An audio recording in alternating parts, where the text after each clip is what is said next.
என்ன வேணும்? கேரமல் டீயா போடலாமா? கேரமல் டீ எப்படின்னு பார்க்கலாமா?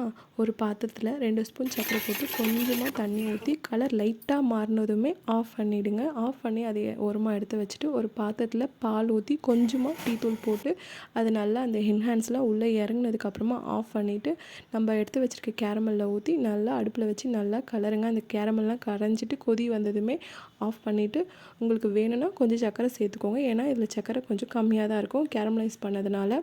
அதுக்கப்புறமா இதை ஃபில்ட்ரு பண்ணி சர்வ் பண்ண வேண்டியதான். இந்த டேஸ்ட் வந்து ரொம்ப நல்லா இருந்தது. கொஞ்சம் சிறுங்கசப்போடு கடையில் குடிக்கிற மாதிரி. டேய், கேரமல் டீ ரெடி ஆயிடுச்சு. ஆய்கிட்ட எடுத்துமே கொடுக்கலாமா? பாப்பலாம். நல்லா இருக்கு, சூப்பராக இருந்தது. போட்டிங்களா? யார் போட்டா? டீ சூப்பராக சூப்பராக இருக்கம்மா.